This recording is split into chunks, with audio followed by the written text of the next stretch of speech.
It's another Q&A edition of Optimal Health Daily, episode 1316, and I'm Dr. Neil Malik. Hey there, happy Friday, and welcome to another Q&A edition of Optimal Health Daily, where I answer your health questions related to fitness, diet and nutrition, and lots more. You send in the questions, and I answer them for you. And wishing you a very happy Good Friday if you celebrate.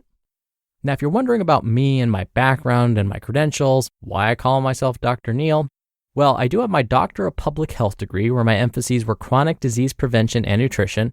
I also have my Master of Public Health degree where my emphases were health promotion and health education. I'm also a registered dietitian nutritionist, a certified health education specialist, and a certified exercise physiologist through the American College of Sports Medicine.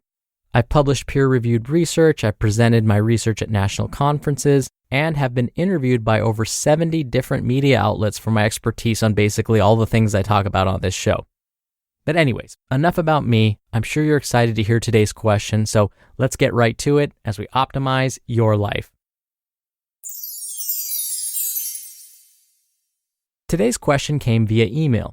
Louise from Ottawa, Canada writes, "Hi, Dr. Neil. I've been listening to your podcast for over a year and I love it. You have taught me so much. My question is there such a thing as a fat-burning heart rate zone in exercise? And if there is, what does it do? Thank you for your answer and for your great work." Thank you so much for your question, Louise, and for taking the time to send me your question. I'm so thrilled that you found us and that the show has been helpful. Now, I still remember I was taking my first exercise physiology class in graduate school. We had just spent 2 weeks discussing all of the crazy metabolic pathways, how the body burns certain nutrients at different exercise intensities and heart rates, and why all of this happens. And then at the end of those 2 weeks, when I felt like I finally understood everything, my professor asked the class, "So why would it be incorrect for you as a trainer to force a client to stay in their fat-burning heart rate zone when exercising?" I was like, wait, didn't we just spend the past 2 weeks discussing why this was a good idea? Luckily, my professor didn't call on me because that probably would have been my response. Well, that or a blank stare.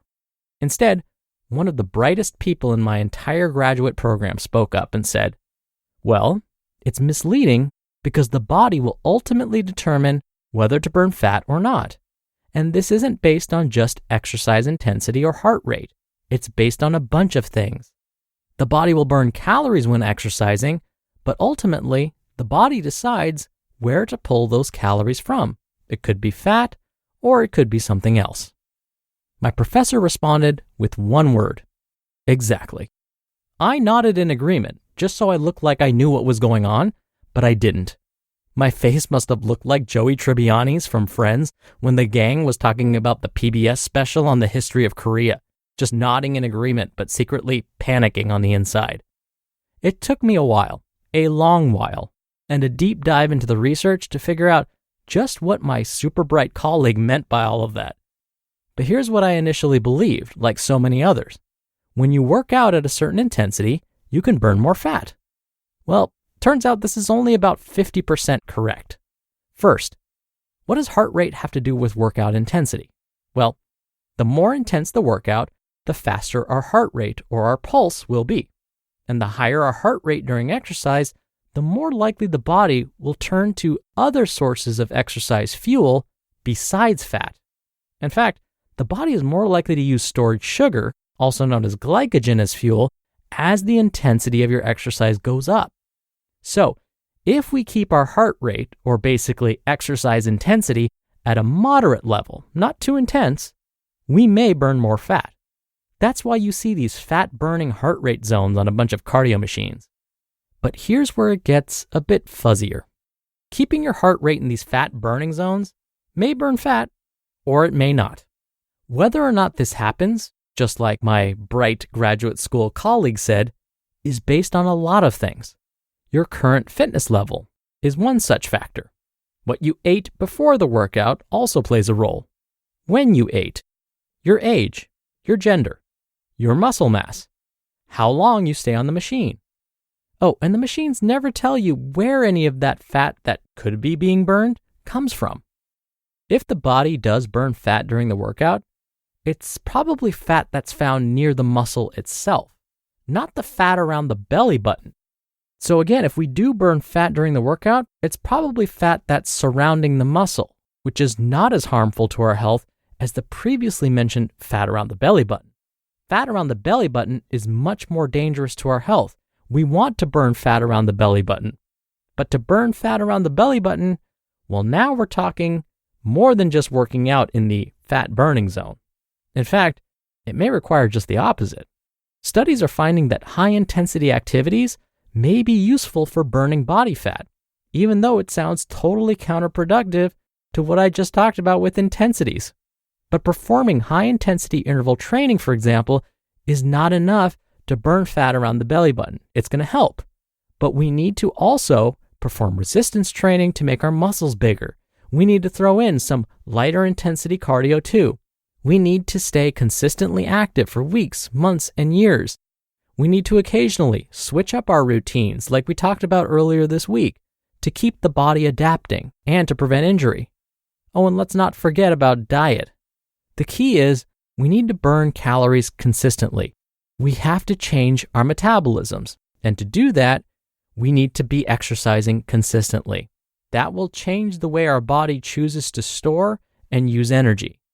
The more active we are over time, the more likely our body will burn fat as fuel all the time, no matter what we're doing, whether we're staying in our quote-unquote fat-burning heart rate zone, or whether we're watching TV or sleeping, or performing high-intensity activities. The key is just move. So while what I just mentioned may sound like a lot of things, like, oh, you got to perform high intensity and lighter intensity and do some mobility and keep adapting, that sounds like a lot, but it doesn't have to be. Just start somewhere. And that somewhere could be ignoring those fat burning zone charts on those cardio machines. And a big thank you to Cozy Earth for their support. Cozy Earth makes a variety of bamboo products, including sheets, duvet covers, comforters, pillowcases, loungewear, and more. Their quality will get you talking to your friends about it. Cozy Earth's bedding and loungewear sleeps 50% less humid than cotton. They're certified free of harmful chemicals, and their products come from an ethical supply chain. And they have a 10-year warranty on all bedding. You don't have to worry about pilling, and washing and drying is easy, and it's safe in machines. I got their sheets, and they're the softest I've ever had. I don't think I can ever go back to cotton after using Cozy Earth. I actually look forward to getting into bed just for the feeling. You'll see what I mean when you try it for yourself. Go to CozyEarth.com to check out the great selection of bamboo bedding and loungewear. Optimal Health Daily listeners will receive an incredible discount of 40% off site-wide when you use promo code OHDPodcast. That's CozyEarth.com and use promo code OHDPodcast at checkout. That's the best deal they have offered, so thank you to Cozy Earth for that. Thank you again for the question, Louise. You'll be entered into a very small raffle every month to win a book. And if you want to be in the raffle, send me a question. You can email one to health@oldpodcast.com. Or if you want your voice played on the show, come by oldpodcast.com/ask. Right on that page, you can record straight from your computer's microphone. It's really easy, and you can even play back your message and do retakes before sending it in. Or you can do it the old-fashioned way and call in your question. The number is 61 I love OHD. All right, that's another Q&A edition of Optimal Health Daily. Thank you so much for listening every day. Thank you for listening all the way through. I hope you have a great start to your weekend, and I'll see you back here tomorrow where your optimal life awaits.